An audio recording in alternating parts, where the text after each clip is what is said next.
everyone, welcome back to our YouTube channel, ମୋ junior classroom. Show ଆଜି ଆମେ start କରିବା ଯାଉଛି କ'ଣ ନା ଷଷ୍ଠ ଶ୍ରେଣୀ ବିଜ୍ଞାନର ପଞ୍ଚମ ଅଧ୍ୟାୟର ସମସ୍ତ ଅଭ୍ୟାସ ପ୍ରଶ୍ନ ଉତ୍ତର ଏଇ ଭିଡିଓରେ ଡିସ୍କସନ୍ କରିବା। ତା ପୂର୍ବରୁ ଚ୍ୟାନେଲରେ ଯେଉଁମାନେ ବି ନୂଆ ଅଛନ୍ତି ପ୍ଲିଜ୍ ଚ୍ୟାନେଲକୁ ସବସ୍କ୍ରାଇବ୍ କରି ରଖନ୍ତୁ ଏବଂ ପାଖରେ ଥିବା ବେଲ୍ ଆଇକନ୍ ଦବାଇ ଅଲ୍ ନୋଟିଫିକେସନରେ ପ୍ରେସ୍ କରିଦିଅନ୍ତୁ। ତାଦ୍ୱାରା କ'ଣ ହେବ ନା ଯେତେବେଳେ ମୁଁ ଭିଡିଓଟି ଅପଲୋଡ୍ କରିବି ତୁମ ନିକଟରେ ସର୍ବପ୍ରଥମେ ନୋଟିଫିକେସନଟି ପହଞ୍ଚିବ। ବୁଝି ହେଉଛି? ସୋ ଡେରି ନ କରି ଭିଡିଓଟିକୁ ଷ୍ଟାର୍ଟ କରିବା। ଦେଖ 1 ନମ୍ବର କ୍ୱେଶ୍ଚିନ୍ସ କହୁଛି କ'ଣ ନା ନିମ୍ନଲିଖିତ ବସ୍ତୁ ଗୁଡ଼ିକ ମଧ୍ୟରୁ କେଉଁଟି ପ୍ରାକୃତିକ ନୁହେଁ? এই যে তଳେ ଦିଆଯାଇଥିବ ଯେମିତିକି କାଠ, କାଗଜ, ଖଣିଜ ତୈଳ ନା ମାଟି, ଏମାନଙ୍କ ବସ୍ତୁ ଗୁଡ଼ିକ ମଧ୍ୟରୁ କେଉଁଟା ପ୍ରାକୃତିକ ନୁହେଁ? କାଠଟା ତ ପ୍ରାକୃତିକ, ଖଣିଜ ତୈଳ ମଧ୍ୟ ପ୍ରାକୃତିକ, ମାଟି ମଧ୍ୟ ପ୍ରାକୃତିକ, କିନ୍ତୁ କାଗଜଟାକୁ ମଣିଷ ତିଆରି କରିଛି। ଗଛରୁ କାଗଜ ତିଆରି ହଉଛି ନା, ତେଣୁ କାଗଜଟା କିଏ ତିଆରି କଲା? ମଣିଷ। ତେଣୁ ଏଇଟା ପ୍ରାକୃତିକ ନୁହେଁ। ତ ଆନ୍ସର ସେ ଅପସନ ନମ୍ବର ଖ ଇଜ ସଠିକ ଆନ୍ସର। ନେକ୍ସଟ ଯିବା ନିମ୍ନଲିଖିତ ବସ୍ତୁ ଗୁଡ଼ିକ ମଧ୍ୟରୁ କେଉଁଟି ନିର୍ଜୀବ? ନିର୍ଜୀବ ମାନେ ବୁଝିପାରୁଛ? ନିର୍ଜୀବ ମାନେ ଯାହାର ଜୀବନ ନାହିଁ ତାକୁ ଆମେ କହିବା କ'ଣ? ନିର୍ଜୀବ। ସାପ, ଭାଙ୍ଗି ଯାଇଥିବା ତୁମ ଦାନ୍ତ, ଗେଣ୍ଡା ନା ଗଜାବୁଟ? ନିର୍ଜୀବ ହଉଛି କିଏ? ନା ଭାଙ୍ଗି ଯାଇଥିବା ତୁମ ଦାନ୍ତ। ଡବଲ ଏରେ ସେମିତି କହିଲା ଗୋଟା ମୁଗ, ମୁଗ ଡାଲି, ଗଜାମୁଗ ନା ମୁଗ ଗଛ? ଗୋଟା ମୁଗ, ମୁଗ ଡାଲି, ଗଜାମୁଗ ନା ମୁଗ ଗଛ? କେଉଁଟା ନିର୍ଜୀବ କହିଲ? ଏଇ ମୁଗ ଡାଲିଟା ହଉଛି କ'ଣ? ନିର୍ଜୀବ। କାରଣ ଗୋଟା ମୁଗରୁ ଆମେ ଜୀବନ ମାନେ ଯୋଉ ମଞ୍ଜି ବୁଣିଲା ପରେ ପାଇପାରିବା, ଗଛ ପାଇପାରିବା। ଗଜାମୁଗ ତ ପୁଣି ସେମିତି ପାଇପାରିବା। ମୁଗ ଗଛ ତ ମୁଗ ଗଛ ସଜୀବ ସେଟା। ଆଉ ବୁଝିପାରିଲ? ଏବେ ଆଲୋଚନା କରିବା 3 ନମ୍ବର। 3 ନମ୍ବର ପ୍ରଶ୍ନ କହୁଛି ପ୍ରଥମ ଶବ୍ଦ ଦ୍ୱୟର ସମ୍ପର୍କକୁ ଦେଖି ତୃତୀୟ ଶବ୍ଦ ସହ ସମ୍ପର୍କିତ ଶବ୍ଦଟି ଶୂନ୍ୟ ସ୍ଥାନରେ ଲେଖ। ଯେମିତିକି କରେ କହିଲା କାଠ ଅସ୍ୱଚ୍ଛ, ତାହେଲେ କାଚଟା ଆମର କ'ଣ ହବ? କାଠ ଯଦି ଅସ୍ୱଚ୍ଛ, କାଚ ହେଇଯିବ ସ୍ୱଚ୍ଛ। ଚିନି ହଉଛି ଦ୍ରବଣୀୟ, ତାହେଲେ କ'ଣ ଅଦ୍ରବଣୀୟ? ନା ବାଲି ହଉଛି ଅଦ୍ରବଣୀୟ। ଚିନିଟା ହଉଛି ଦ୍ରବଣୀୟ, ବାଲିଟା ହଉଛି ଅଦ୍ରବଣୀୟ। ସୁନାଟା ହଉଛି ଧାତୁ, ଅଙ୍ଗାରଟା କ'ଣ ହବ? ଅଧାତୁ। ପାଣିରେ ବୁଡ଼ିଯିବା ହଉଛି ଗୋଡ଼ି, ଭାସିବା ହଉଛି କ'ଣ? ନା ସୋଲ। ବୁଝିପାରିଲ? ପାଣିରେ ବୁଡ଼ିଯିବା ଗୋଡ଼ି, ଭାସିବା ହଉଛି କ'ଣ? ସୋଲ। ନେକ୍ସଟ 4 ନମ୍ବର କଠିନ ଓ ନରମ ପ୍ରକାର ଭେଦରେ ନିମ୍ନଲିଖିତ ବସ୍ତୁ ଗୁଡ଼ିକୁ ଶ୍ରେଣୀ ବିଭାଗ କର। କହୁଛି କି କୋଉଟା କଠିନ କୋଉଟା ନରମ ସେଇଟାକୁ କ'ଣ ବିଭାଗ କରିବ। ଯେମିତି କି ଗୋଟେ ପଟେ ଲେଖି ସାଇଡରେ ଲେଖିଦବ କଠିନ, ଆଉ ଗୋଟେ ପଟେ ଲେଖିଦବ କ'ଣ? ନରମ। ପ୍ରଥମରୁ ଆସିବା ପିନ୍ କଣ୍ଟା। ପିନ୍ କଣ୍ଟାଟା ଆମର ତ କ'ଣ? କଠିନ। ସାବୁନ, ସାବୁନଟା ଆମର କ'ଣ? କଠିନ। ମାନେ ସାବୁନଟା କଠିନ ଅବସ୍ଥାରେ ହିଁ ମିଳିଥାଏ। ତୁଳା ବିଣ୍ଡା, ତୁଳା ବିଣ୍ଡା ହଉଛି କ'ଣ? ନରମ। ତୁଳା ବିଣ୍ଡା।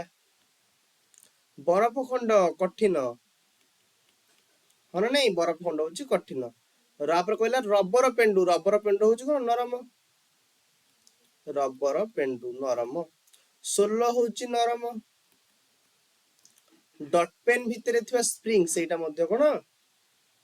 ସ୍ପ୍ରିଙ୍ଗଟା ହଉଛି କଠିନ। ସ୍ପ୍ରିଙ୍ଗ, ଡଟ୍ ପେନ୍ ଭିତରେ ଥିବା ଯୋଉ ସ୍ପ୍ରିଙ୍ଗଟା କ'ଣ? କଠିନ ସେଇଟା ନା। କାରଣ ସେଟା ଚିପି ଦେଲେ ସିଏ ପଶି ଯାଉଛି, ତା ମାନେ ସେଟା ନରମ କି? ନରମ ନୁହଁ, ସେଟା ହଉଛି କଠିନ। ସ୍ପ୍ରିଙ୍ଗ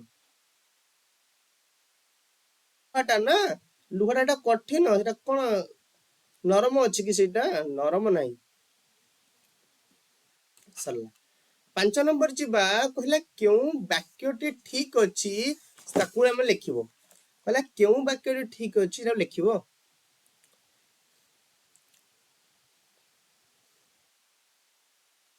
ତୁମ ବହି ପୃଷ୍ଠାର ଉଜ୍ଜ୍ୱଳତା ଅଛି କି? କାରଣ ଆମେ ଜାଣିଛେ ଧାତୁ ମାନଙ୍କର ଉଜ୍ଜ୍ୱଳତା ଥାଏ, ଏଟା ଅଧାତୁର, ତେଣୁ ତାର ଉଜ୍ଜ୍ୱଳତା ନାହିଁ। ୟୁରିଆ ସାର ଜଳରେ ଦ୍ରବଣୀୟ ଅଟେ। ହଁ, ନିଶ୍ଚିତ ଭାବରେ ଯେତେବେଳେ ବିଲରେ ପକଉଛୁ ୟୁରିଆ ସାରଟାକୁ ଦ୍ରବୀଭୂତ ହେଇଯାଉନି କି? ତେଣୁ ୟୁରିଆ ସାର ଜଳ ଦ୍ରବଣୀୟ ଅଟେ। ସବୁ କାଠ ପାଣିରେ ଭାସେ କି? ଭୁଲ, ସବୁ କାଠ ପାଣିରେ ଭାସେନି। କାଚ ଏକ ସ୍ୱଚ୍ଛ ବସ୍ତୁ। ହଁ, କାଚ ଏକ ସ୍ୱଚ୍ଛ ବସ୍ତୁ, ଏଇଟା ହଉଛି ଠିକ। बुझी होची 6 नंबर क्वेश्चन देला तळे दिया हितबा वस्तु द्वय मध्ये थिबा दुईटा सादृश्य दिरा पार्थक्य लिखिबो ता पूर्व तुम मान पे गोटे इंपोर्टेंट इनफॉरमेशन अछि जे कि जदि तुमे माने षष्ठ श्रेणी रो फुल ईयर बैच परचेस करबा को चाहुच तेबे एबे ही प्ले स्टोर रु मो क्लासरूम ऐप को डाउनलोड करो जो कि 37 MB रो इंस्टॉल कर सरला परे लॉगिन करी कि हमर फुल ईयर बैच को षष्ठ श्रेणी रो बहुत ही कम अफोर्डेबल प्राइस रे तुम माने किनि परिबो जहा फल फायदा कौन हम जमती कि सेठा तुम्हें देखा पाइब बहुत एक्सपर्ट टीचर्स अच्छा जी तुमको पूरा 100% लाइव क्लास रे पढ़ेबे पूरा सिलेबस शेष करेंगे जदि कौन कारण तुम्हें सिलेबस कर पार्लनि तार रेकर्डिंग अवेलेबल रहिबो जो पढ़े रेकर्डिंग अवेलेबल रहिबो वीकली टेस्ट दिया जिवो डाउट क्लियरिंग क्लास करा जिवो गाइडेंस एंड मोटिवेशन करा जिवो बुझी पारछ तेणु एबे ही देरी न करी जॉइन करंतु किंबा व्हाट्सएप किंबा कॉल करी मध्ये जॉइन करि परिबो नंबर टी होची 7735551523 आ गोटे होची 7077063397 क्लियर वर्तमान देखो 6 नंबर कहले तळे दिया तो वस्तु द्वय थिबा दुटा सादृश्य दिरा पार्थक्य लिखिबो ना कहिला प्रथमे देखिबा सादृश्य एल्युमिनियम और रबर मध्ये दिटा सादृश्य सादृश्य माने समान जेमती कि एल्युमिनियम एक कृत्रिम वस्तु अटे रबर भी गोटे कृत्रिम अटे एल्युमिनियम को पिटिले बढ़ी जाए एटा को मध्य टाणिले कोन लंबी जाए ना नहीं तेणु ये भी बढ़ुची सी भी मध्य बढ़ुची पार्थक्य देखिबा पार्थक्य हेले एल्युमिनियम होच गोटे कठिन वस्तु अटे किंतु रबर टा नरम वस्तु अटे एल्युमिनियम टा उज्जवल वस्तु अटे रबर टा कोन अनुज्जवल वस्तु अटे क्लियर